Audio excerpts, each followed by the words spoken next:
우리 인사하겠습니다. 샬롬. 우리 옆 사람과 같이 인사하겠습니다.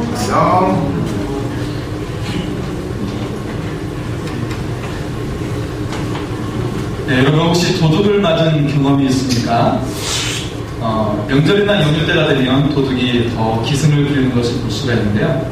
도둑과 관련된 그런 우스운 이야기가 있습니다. 도둑이 자신의 직업을 못 버리는 이유가 있다고 해요. 왜 자신의 직업을 버리지 못할까요? 그것은 빈부의 격차를 줄이기 위해서라고 합니다. 그리고 도둑이 동업을 하지 않는 이유가 있대요. 왜 그러냐면 세상에 믿을놈 하나 없기 때문에 동업을 하지 않는다고 합니다. 그리고 도둑이 1년 중에 휴가를 가는 때가 언제일까요? 네, 그것은 도둑질하다가 잡힐 때 휴가 간다고 합니다. 도둑에게 가장 슬프고 황당한 일이 있다고 해요. 어떤 일일까요? 훔칠 물건 팔러 가다가 소매치기 당했을 때, 그게 황당하고 슬픈 일이라고 그럽니다. 네. 여러분, 성경에서도 가장 도둑질을 잘할 것 같은 사람이 있어요. 성경의 가장 첫 번째 성경인 창세기에 지면을 많이 할애하고 있는 사람이 등장하는데 바로 야곱입니다. 네. 본문에 등장하는 야곱은 앞서 형으로부터 장자의 명분을 샀어요. 그리고 장자의 축복권을 형으로부터 가로채서 아버지께 받는 그런 일을 하게 됩니다. 도둑이 따로 없는 모습을 보이고 있죠. 자, 이로 인해서 형에서가 야곱을 죽이겠다는 말을 하자 그 말을 어머니가 듣고 야곱을 도망시키게 되죠. 어머니의 오빠이면서 야곱의 외삼촌인 라반의 집으로 도망가도록 합니다. 자, 우리는 야곱이라고 하면 세속적인 사람이라고 그렇게 느껴질 때가 있어요. 그가 믿음의 계보를 잇고자 하는 장자의 명분에 대한 욕심이 있었는데, 그런데 그 욕심을 채우기 위해서 수단과 방법을 가리지 않는 그의 모습을 보면서 우리는 참 세속적인 사람이다 라고 느끼곤 합니다. 어떻게 보면 가장 인간적인 사람일 수도 있겠죠. 자, 성경에서 야곱은 세상적인 방법으로 살아가는 모습을 엿볼 수가 있습니다. 먼저 야곱은 속이는 자였어요. 형에게 장자의 명분을 팥죽 한 그릇에 팔게 하고 앞이 잘 안 보이는 아버지를 속여서 형의 축복까지 빼앗습니다. 세상에는 세속적인 가치관을 가지고 속이려는 사람들이 있죠. 직장에서도 남의 공로를 가로채고 오히려 모함하는 사람들이 있어요.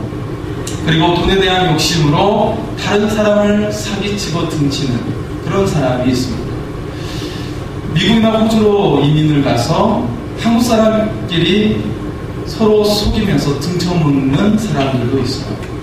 같이 도와줘야 할 같은 나라 사람이 혹은 가족 안에서도 서로 속이는 슬픈 현실이 있는 것을 보게 됩니다. 또 자신을 속이는 사람들이 있어요. 이처럼 세속적인 가치관은 다른 사람을 속이기에 앞서서 나 자신을 속이는 죄악과 불행을 초래하는 그런 슬픈 결과를 낳게 됩니다. 자, 또한 야곱은 도망자가 되었습니다. 형이 받을 장자의 축복까지 빼앗은 야곱은 형이 죽이려고 했죠. 이제는 형을 피해 도망가야 하는 도망자 신세가 되었습니다. 마치 인류의 처음 살인을 저지른 동생 아벨을 죽인 가인처럼 도망자가 된 것이죠. 세속적인 가치관을 가지고 살아가는 사람들 가운데 도망자처럼 인생을 살아가는 사람들이 있습니다. 세상으로부터 도망자가 있어요. 세상의 체제에 대해서 도망을 가고 또 사회의 모순된 현실로 말미암아 도망가는 자가 있어요. 그래서 이 세상을 등진 채 은둔 생활을 하는 사람들이 있습니다. 그리고 과거로부터 도망자가 있어요. 과거의 상처로부터 도망을 가고 하지만 과거에 발목 잡힌 채 불행하게 살아가는 사람이 있어요. 그리고 현실로부터의 도망자가 있습니다. 현실에 마주하고 싶지 않은 문제로부터 도망을 가고 책임을 회피하며 살아가는 사람들이 있어요. 그리고 또한 자신으로부터의 도망자가 있습니다. 여러분, 만약 길을 가다가 비가 오면 여러분 어떻게 하십니까? 비가 와요. 그럼 어떻게 해요?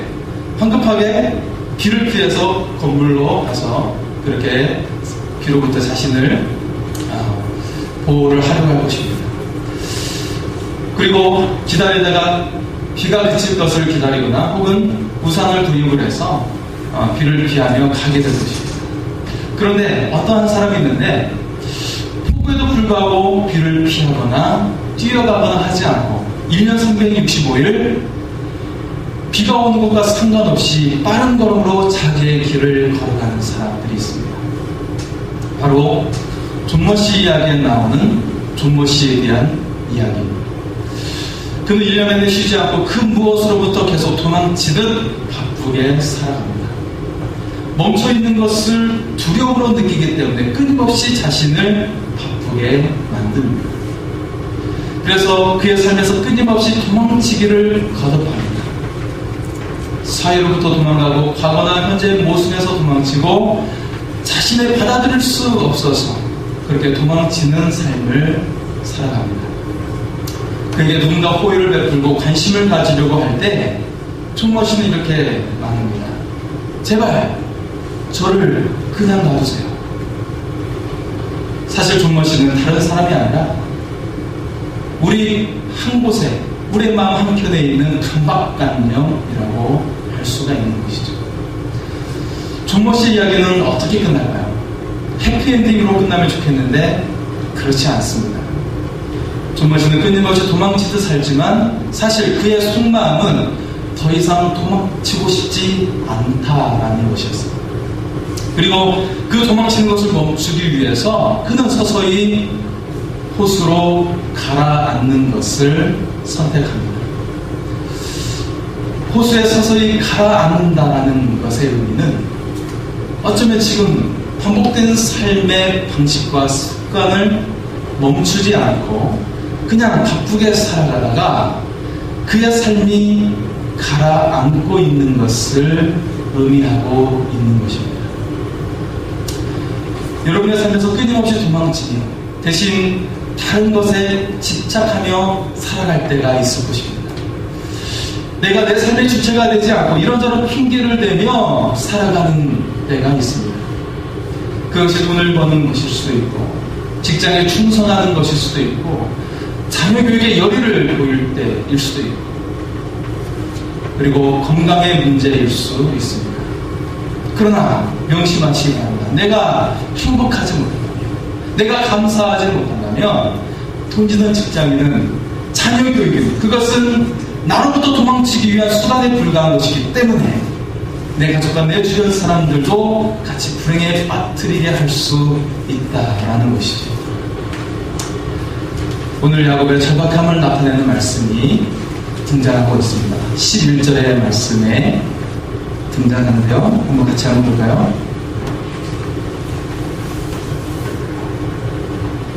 우리 11절 말씀 같이 읽겠습니다.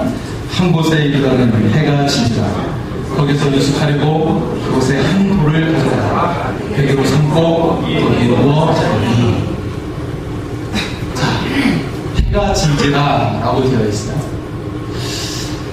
절박함과 고독함 가운데 도망가는데 해가 지고 있습니다.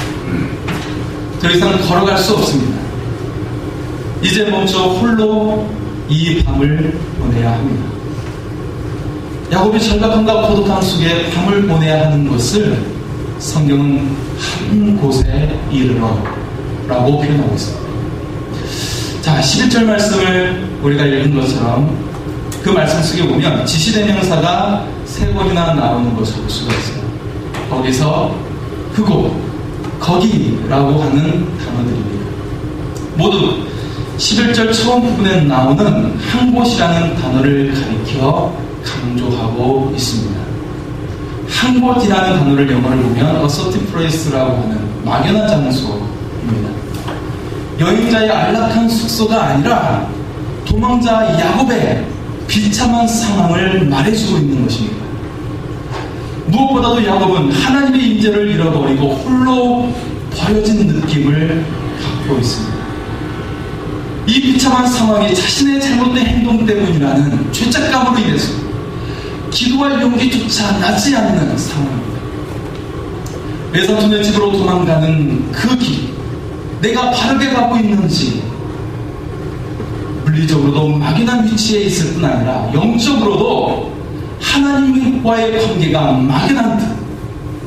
막연한 상태에 있는 그의 상황을 말해주고 있습니다.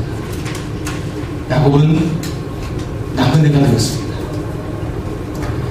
성경에서는 반드시 도와줘야 할 세 부류의 사람을 반복해서 강조하며 소개하고 있습니다.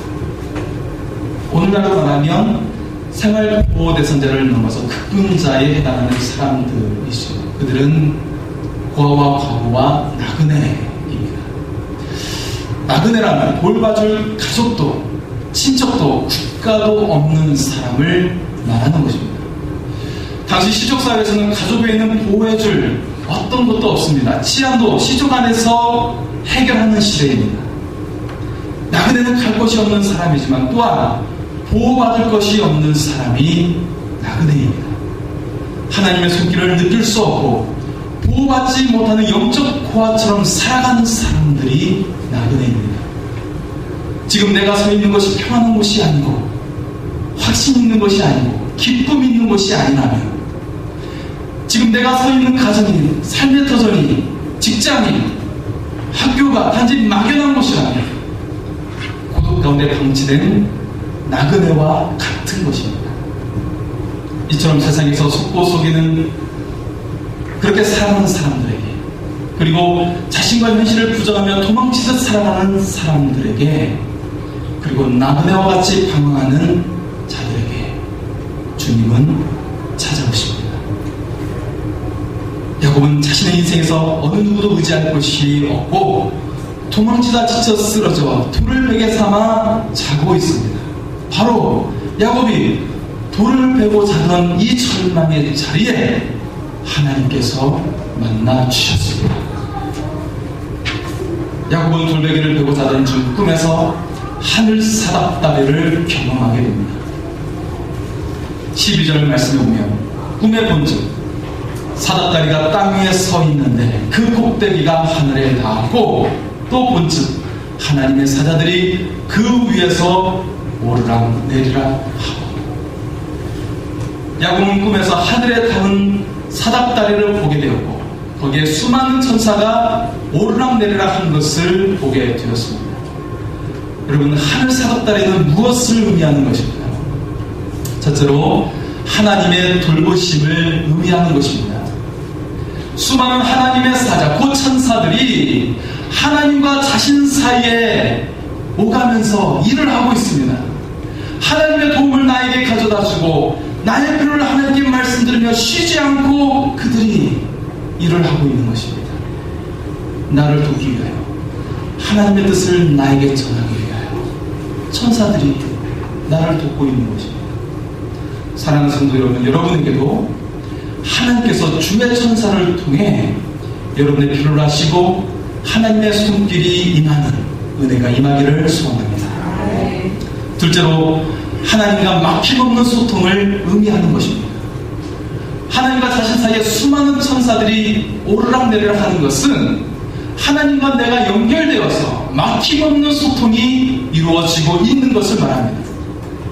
내가 묻기도 하고 하나님께서 말씀하시는 속 시원한 대화가 이루어지고 기도가 응답받는 것을 말하는 것입니다. 여러분의 삶에도 하나님의 막힘없는 소통이 일어나고 기도가 응답받을 수 있기를 소원합니다. 세 번째로 야곱의 하나님 되심을 의미하는 것입니다. 야곱은 하나님에 대해 조부 아브라함과 부친 이삭으로부터 듣기만 했을 뿐이었습니다. 그런데 이제 직접 하나님을 만나게 된 것입니다. 나를 만나주시고 말씀하시는 하나님을 만나게 된 것입니다.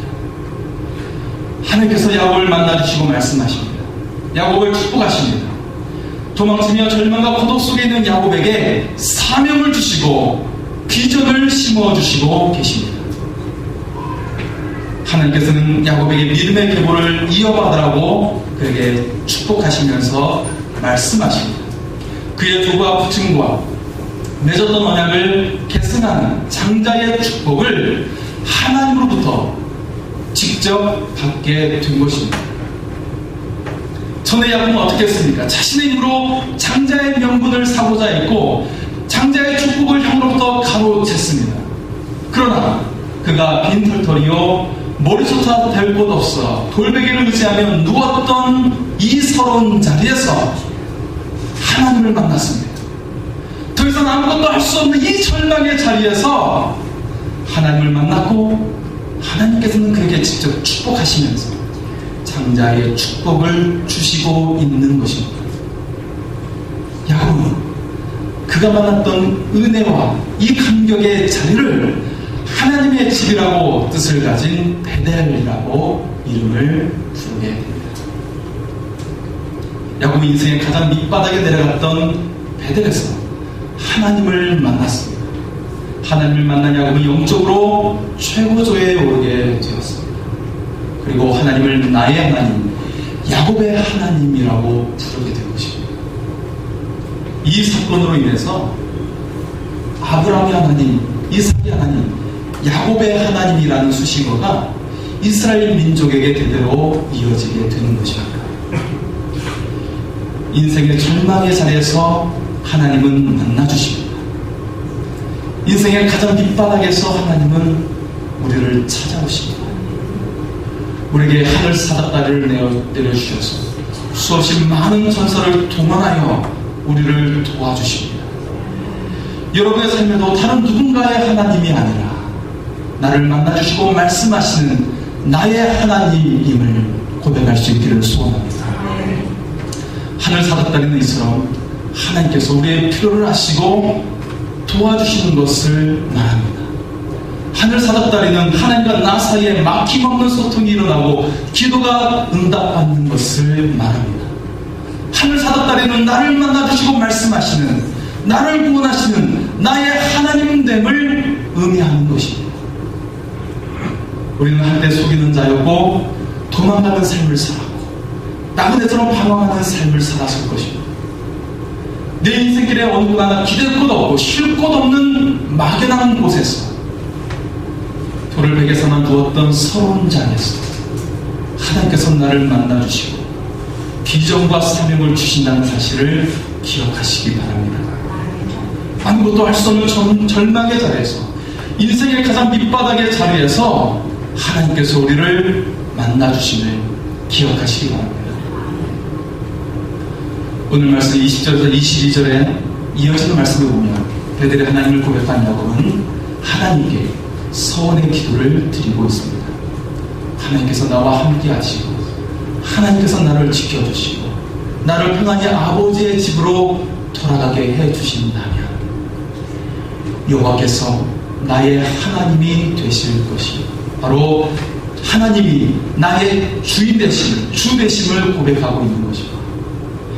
세운들이 하나님의 집이 될 것이요, 이것은 하나님께 예배하며 살겠다라는 것입니다.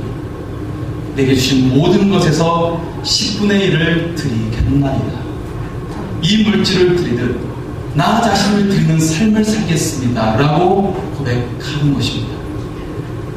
야곱은 죄책감 가운데 하나님과 분리를 느꼈던 막연한 곳에서 하늘 사닥다리를 보게 되었습니다.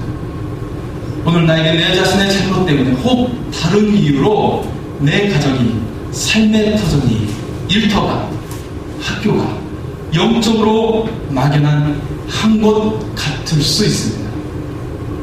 지금 예배를 드리고 있지만 하나님의 임재를 느낄 수 없고 기도가 잘 안 될 수 있습니다. 바로 이때 우리는 사닥다리를 보고 경험해야 합니다. 관객의 길이 되시는 하나님을 만나고 경험해야 합니다. 우리는 간절히 기도합니다. 하늘 사닥다리이신 하나님을 보게 해달라고 기도하고 목마른 마음으로 성경을 열어 하나님을 만나고 경험하게 해달라고 기도해야 합니다. 야곱은 하늘 사닥다리이신 하나님을 보게 되자 망해됐던 바로 그곳에서 하나님이 임재하고 계셨음을 깨닫게 됩니다. 하늘 사닥다리를 경험했을 때 더 이상 그것은 막연하고 쓸쓸한 장소가 아니라 하나님과의 관계가 복된 장소가 되었습니다. 16절 말씀에 야곱은 다음과 같이 고백을 하고 있습니다. 야곱이 잠이 깨어 이르되 여호와께서 과연 여기 계시거늘 내가 알지 못하였도다. 이 고백을 갖고 말하면 하나님께서 분명히 이곳 내가 생활하는 나의 가정, 나의 삶의 터전, 내가 일하는 일터, 내가 공부하고 있는 이 학교에 계시는데 내가 알지 못하였도다. 오늘 우리 모두 하늘 사닥다리신 하나님을 경험하고 하나님의 임재를 느낄 수 있기를 원합니다. 하늘 사닥다리신 하나님과의 관계를 회복하고 우리의 모든 삶이 회복되어지기를 소원합니다.